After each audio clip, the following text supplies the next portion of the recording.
Hey, what's up, guys? Welcome back to another episode of Ask Brad, where you guys ask me questions, I guess, and I try and answer.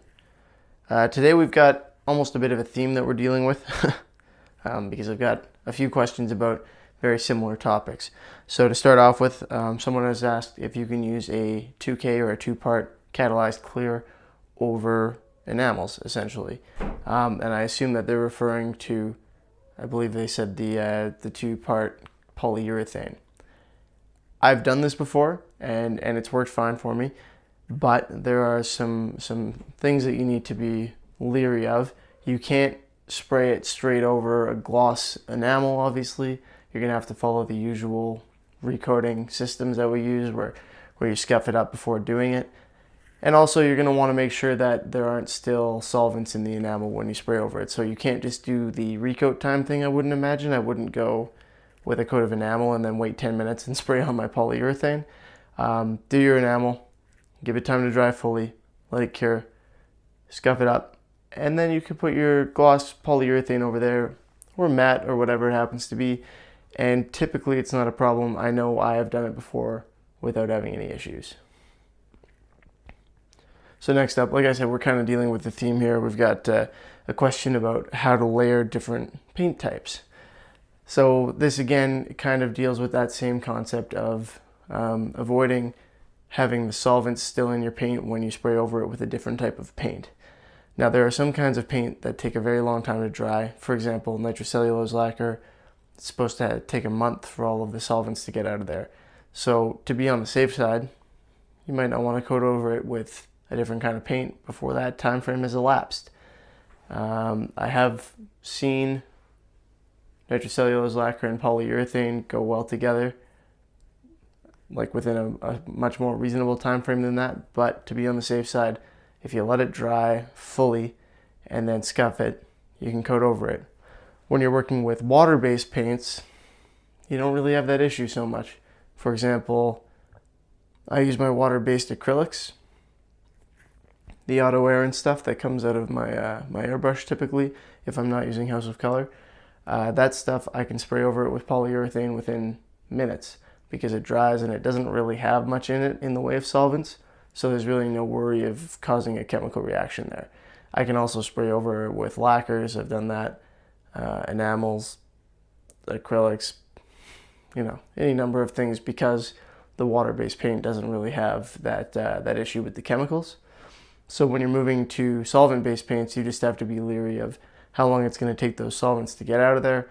And then once all of those are evaporated and gone, you don't really run as much risk of having the solvents interact with each other poorly.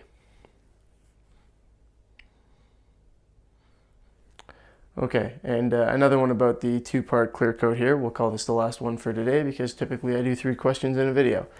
So the two-part polyurethane clear coat made by Spraymax, I think, is probably the most popular one. Yeah, that's the most popular one at the moment. I know Custom Paints is coming out with another one. They might already have it ready to go here.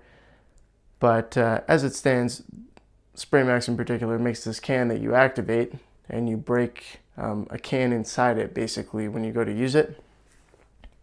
And it activates the catalyst in there, and it works as a two-part polyurethane. Very, very professional finish, honestly. Maybe not as good as you would get, well, definitely not as good as you would get from a properly set up gun, but still pretty high quality stuff. And the question here is a can of that good enough to do a guitar? Is it enough paint? Now, a can of that is it's expensive. It's like $25. And the thing about it is you can only use it once. So once you've activated that catalyst, you only have about a 12-hour window. I like to think more like 6, just to be on the safe side, where you can use that paint. Otherwise, the catalyst starts to interact even inside the can with the clear that's in there, and it'll start to harden and it won't be useful anymore. So to answer the question, yes, you can do a whole guitar with 1 can of paint. I believe the question was regarding the volume of it, because if you decide that you need to do more than 1 clear coating session, you're going to need more than 1 can. They're only good for 1 session. However, you should be able to get it all done in 1 session, 3 coats. That's what I do. and 1 can is definitely sufficient. I would suggest you could probably do two guitars easily with that. Possibly 3 might be a bit of a stretch if you're not putting it on there too crazy though. You know, 2 or 3 guitars, you've got enough volume there in that 1 can that shouldn't be an issue.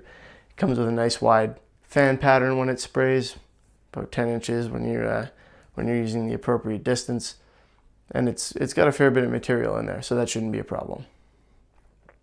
So I hope that helps.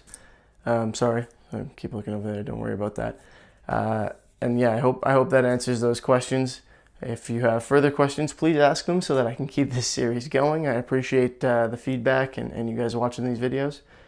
And yeah, so don't forget to ask your questions in the comments section below there, and subscribe if you haven't already so you can stay up to date with all my nonsense here.